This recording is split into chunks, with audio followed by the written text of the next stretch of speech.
Olá, meus irmãos, a paz. Eu, pastor Miro Pires, aqui, do Ministério para a Honra e Glória do Senhor Jesus, para gravar mais uma série aqui da caixinha de perguntas dos stories, tá bom? Então vamos para a primeira.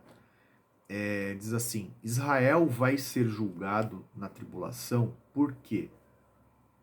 Muito provavelmente o irmão ou a irmã que colocou essa pergunta está se referindo à grande tribulação, que é um período de 7 anos, citado em Apocalipse, que ainda não aconteceu, ainda não iniciou, né? E na minha concepção, de acordo com o meu entendimento, o meu discernimento da palavra e do livro de Apocalipse, vai acontecer somente após o arrebatamento da igreja, na minha concepção, tá? Então, depois do arrebatamento da igreja, começa o período da grande tribulação, que é um período dividido em dois períodos de 3 anos, são 7 anos divididos em 3 anos e meio, mais 3 anos e meio, correto? Ele está perguntando sobre Israel, se Israel vai ser julgado nesse período e por quê, tá? Então aí eu quero fazer uma reflexão antes com vocês. Vamos voltar lá atrás, tá? O que aconteceu?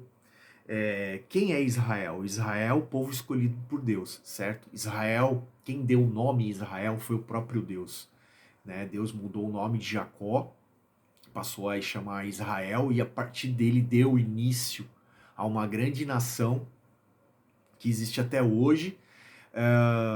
Durante todo o Antigo Testamento, a palavra ela sempre apontou para o Messias, ela sempre apontou para Jesus. Deus ele já tinha o plano de salvação já na sua imensa sabedoria. E quando foi a primeira vinda de Jesus, a palavra diz que ele seria rejeitado, né, pelos seus, e ele foi rejeitado, ele foi humilhado, ele foi transpassado pelo próprio povo, né, o povo de Israel, em Jerusalém, certo?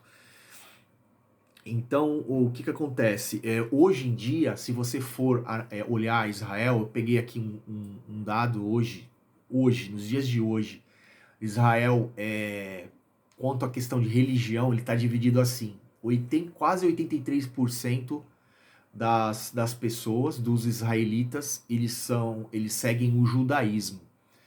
O judaísmo, ele segue somente a Torá, que é um livro onde só contém os 5 livros do Antigo Testamento, os 5 primeiros livros do Antigo Testamento, onde praticamente é a lei mosaica, né? Então, eles só consideram isso, eles não seguem mais nada.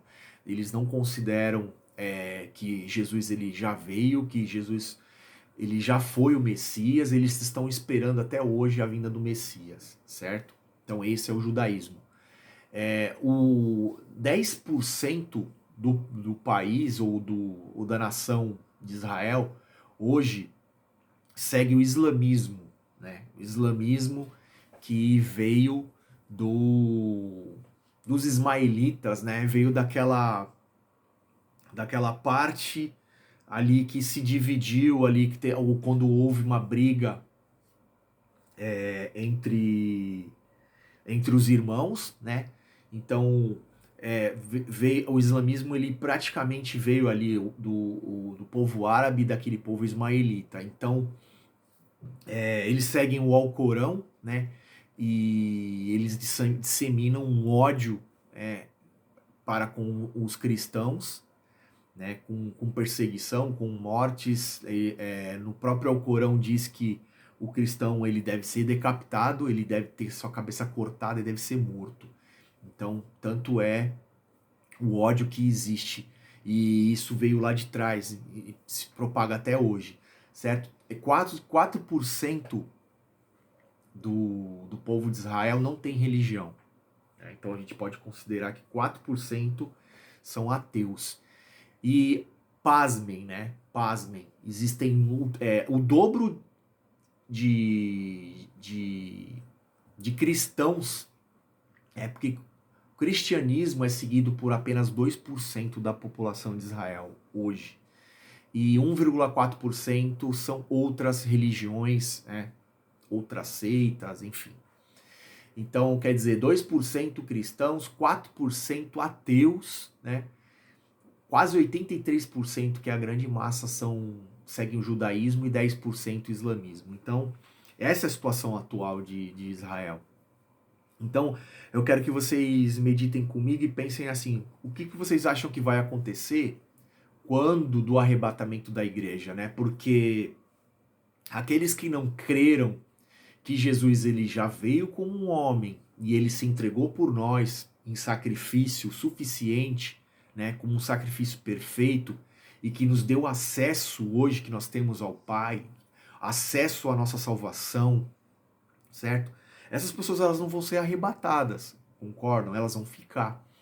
E na hora que esse povo todo ele vê que a igreja foi arrebatada, que realmente tudo aquilo que havia sido, que está escrito no Novo Testamento foi verdade, é verdade, aconteceu. Jesus, ele era o Messias, ele já veio, ele se entregou, certo?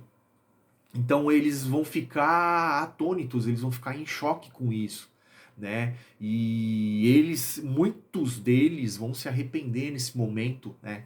Dos seus pecados, vão se voltar para Deus, vão clamar a Deus por misericórdia, certo? E na palavra lá em Apocalipse 11, se eu não me engano, fala a respeito das duas testemunhas, que essas duas testemunhas eu já falei sobre isso uma caixinha de perguntas aqui dos stories, que na minha opinião as duas testemunhas são Moisés e Elias, né? E eles vão fazer vão fazer sinais, né? Fazer cair fogo do céu e a água virar sangue, coisas assim tão tremendas, né? Que as pessoas elas vão temer, elas vão ter medo. Então, das duas, uma, ou elas vão realmente se achegar a Deus, ou muitas delas vão ter tanto medo que elas vão pedir a própria morte, porque elas, mesmo com toda a dor, todo o sofrimento, todos os sinais que elas vão ver, mesmo assim elas não vão ter coragem de se voltar para Deus. Mesmo assim, o joelho não vai se dobrar, né? Porque a palavra diz que todo joelho se dobrará e toda língua confessará que Jesus Cristo é o Senhor, para a glória de Deus Pai. Isso vai acontecer,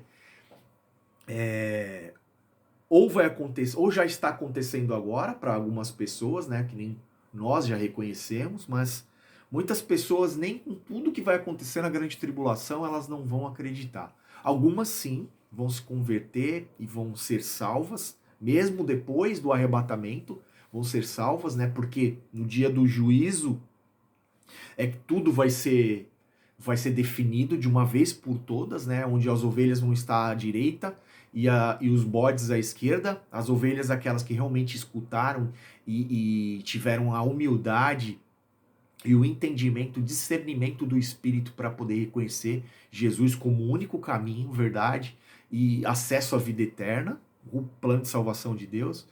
E os bodes, os desobedientes, aqueles que não quiseram se curvar, aqueles que não quiseram se ajoelhar, não quiseram reconhecer o senhorio de Jesus Cristo. Correto? Então é isso. Então Israel vai ser julgada, de certa forma, sim, né? A palavra diz que uma grande destruição, uma grande luta, uma grande batalha do Armagedon vai acontecer em Israel. Então, o palco, né, ali do Armagedon, do fim dos tempos, ali realmente vai estar concentrado na Cidade Santa, certo? E muitos israelitas eles vão se salvar, obviamente, né? Porque Deus ele é um Deus misericordioso, é um Deus que ele pretende salvar a todos, né? Porque Jesus ele morreu para todos, né? Todos aqueles que creem. Então só precisa para eles realmente crer, certo? E o que vai ser necessário para isso? Eu não sei. Se realmente vai ser o arrebatamento e já vai converter uma grande parte, se durante a grande tribulação, se com a pregação das duas testemunhas. Então, assim, com todos os sinais que nós estamos vendo hoje, que são o princípio das dores, as pessoas elas não estão se voltando para Deus, né? Eu vejo que Deus ele ainda vai fazer coisas ainda grandes, coisas ainda muito maiores. E, o velho ditado popular que diz que se não vai pelo amor, tem que ser pela dor. Então, isso não está escrito na Bíblia, mas é o entendimento que a gente tem. Muitas vezes a gente precisa do sofrimento para poder clarear, para poder abrir a nossa visão, o nosso entendimento, a gente poder enxergar realmente as coisas como elas são, né? É um momento de euforia, de alegria, no momento dos banquetes, da festa, muitas vezes a gente não enxerga, né? A gente está caminhando ali para o abismo e não estamos vendo que estamos num caminho de perdição, certo? E quando no momento de sofrimento, no momento que a gente se volta para nós mesmos e a gente vê que nós não somos suficientes, que nós precisamos, nós dependemos de Deus, aí sim é no momento que a gente começa a querer buscar a Deus verdadeiramente, né? Em verdade e em espírito. Amém? Espero ter respondido mais essa pergunta.